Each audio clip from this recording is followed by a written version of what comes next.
భారీ వర్షాలు వరదలతో అతలాకుతలమైన విజయవాడ నగరం ఖాళీ అవుతోంది. తమ ఇళ్లను వదిలి ఇతర ప్రాంతాలకు జనం తరలి వెళుతున్నారు. ఇప్పటికే బెజవాడ నగరంలోని చాలా ప్రాంతాల్లో వరద నీటిలోనే ఉన్నాయి. గత 4 రోజులుగా ఇళ్లల్లోనే బిక్కుబిక్కుమంటూ గడిపిన జనం ఇప్పుడు కొంత పరిస్థితులు మెరుగుపడటంతో బయటకు వస్తున్నారు. పరిస్థితి చక్కబడడానికి మరికొన్ని రోజులు పట్టనుండడంతో అప్పటి వరకు స్వగ్రామాలు, బంధువుల ఇళ్లలో తలదాచుకునేందుకు వెళుతున్నారు. దాంతో బెజవాడ నగరం ఖాళీ అవుతోంది.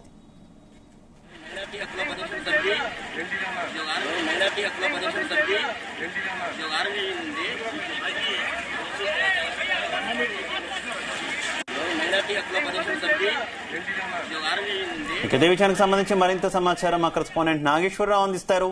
నాగేశ్వరరావు,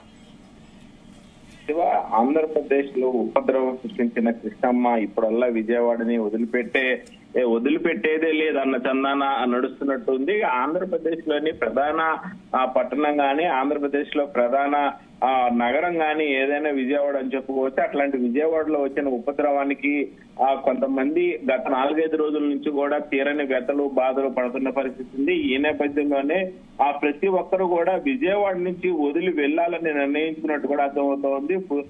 ఏదైతే విజయవాడ ఆర్టీసీ బస్టాండ్ సమీపంలో విపరీతమైన రద్దీ అనుకోవచ్చు, ఆర్టీసీ బస్టాండ్ లోపల విపరీతమైన రద్దీ అనుకోవచ్చు. విజయవాడ నుంచి జనాలందరూ కూడా పూర్తిగా ఖాళీ అయిన పరిస్థితి అయితే కనపడుతుంది. విజయవాడ వదిలిపెట్టి పోయే పరిస్థితి ఉంది. ఏదైతే గత వారం రోజుల క్రితం, గత శనివారం రోజు రాత్రి ప్రారంభమైన వర్షం ఆదివారం రోజు రాత్రికి క్రమవృష్టిగా మారింది. ఒక్కసారిగా విజయవాడ నగరాన్ని మొత్తాన్ని కూడా ముంచెచ్చిన పరిస్థితి అయితే ఉంది.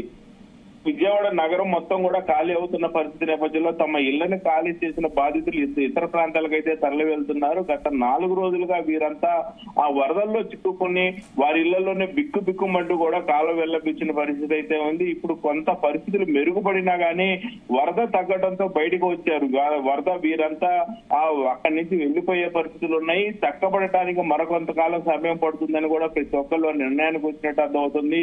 అప్పటి వరకు కూడా స్వగ్రామం లేదా బంధువుల ఇళ్లలో తలదాచుకునే నగర వాసులందరూ కూడా నగరం నుంచి బయటపడే పరిస్థితి అయితే చేస్తా ఉన్నారు. ముఖ్యంగా ఏదైతే వచ్చే 6-7 తారీఖుల్లో కూడా విపరీతంగా వర్షాలు పడతాయన్న వాతావరణ శాఖ హెచ్చరిక మేరకు ఐఎండీ ఇప్పటికే ఇచ్చిన సమాచారం మేరకు ఏదైతే వర్షాలు పడతాయి అన్నారో భారీగా, దాని నేపథ్యంలో విజయవాడలో కూడా భారీ ఎత్తున వర్షపాతం నమోదు అయ్యే అవకాశం ఉందనంటే ఇప్పుడల్లా విజయవాడని ఈ వరద వదిలిపెట్టేదే లేదు అన్న చందాన కూడా అని భావించిన ప్రజలందరూ కూడా విజయవాడని ఖాళీ చేసి వెళ్ళిపోతున్న పరిస్థితి ఉంది. ముఖ్యంగా ఏదైతే విజయవాడలో బుడమేరు పొంగడంతో విజయవాడలోని Ajit Singh Nagar, Payakarapuram, Kandrika, YSR colony, Vambay colony, Jakkampudi colony తదితర కాలనీ ప్రజలందరూ కూడా తీవ్ర ఇక్కట్లు పడుతున్నారు. గత 4 రోజులుగా కూడా నగర వాసులందరూ కూడా వరద నీటిలోనే మగ్గిపోతున్న పరిస్థితి ఉంది. సాగునీరు కూడా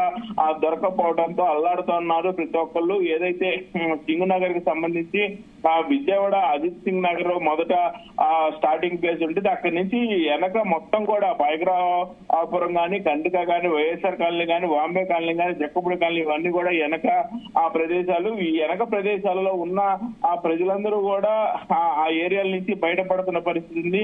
ఏదైతే ముఖ్యంగా వాళ్ళ యొక్క సురక్షిత ప్రాంతాలకి తల్లిదండ్రులు ఉన్న ప్రాంతాలు, లేకపోతే బంధువులు ఉన్న ప్రాంతాలు, స్నేహితులు ఉన్న ప్రాంతాలు, సురక్షిత ప్రాంతాలు చూసుకునే వాళ్ళైతే వెళ్ళిపోతున్న పరిస్థితి ఉంది. ఈ క్రమంలో తమ ఇళ్లను వదిలేసి కట్టుబట్టలతో కూడా అందరూ బయట వెళ్ళడానికి సిద్ధపడి మరి వెళ్లిపోతున్న పరిస్థితిని, మరికొందరు పై అంతస్తులకు చేరి ప్రాణాలు కాపాడుకుంటున్న పరిస్థితి అయితే ఉంది. అయితే అనేక మంది వరదలో కొట్టుకుపోయారు. కొందరు తమ ఇళ్లలోనే ఉండిపోయిన పరిస్థితి ఉంది. కొంతమంది ఏమో అన్నమో రామచంద్ర అంటూ అలమటిస్తున్న పరిస్థితి ఉంది. గుక్కడు మంచినీటి కోసం కూడా అల్లాడిపోయే పరిస్థితి ఉంది. ఆ పరిసర ప్రాంతాలు మొత్తం కూడా ఫోన్ చేద్దామంటే అక్కడ కరెంటు లేని పరిస్థితి, ఛార్జింగ్ లేని పరిస్థితి, కటికి చీకట్లోనే బిక్కుబిక్కుమంటూ ఆ దోమలతో, ఆ పాములతోనే గడపాల్సిన పరిస్థితి అయితే ఉంది.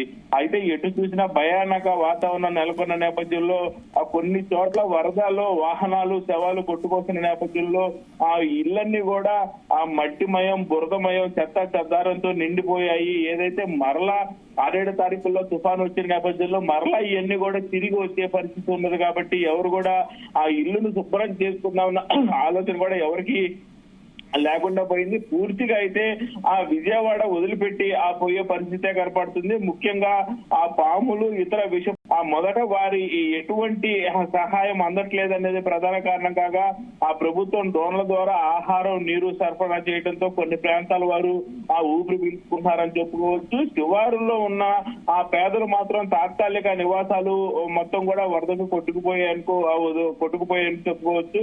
ఆ తమకు ఉన్న ట్రాక్టర్ కాలనీ ఆ దాటమని 4 రోజులుగా ఇందులోనే ఉంటున్నామని ఒక కుటుంబం ఆవేదన వెల్లబిస్తా ఉంది.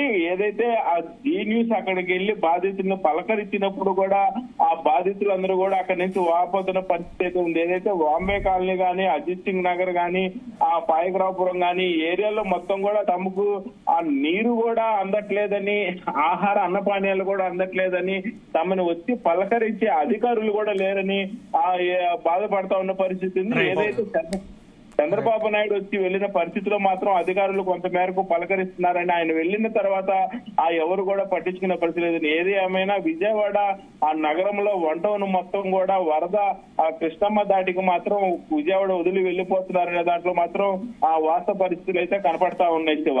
Right, okay Nageswara Rao, thank you.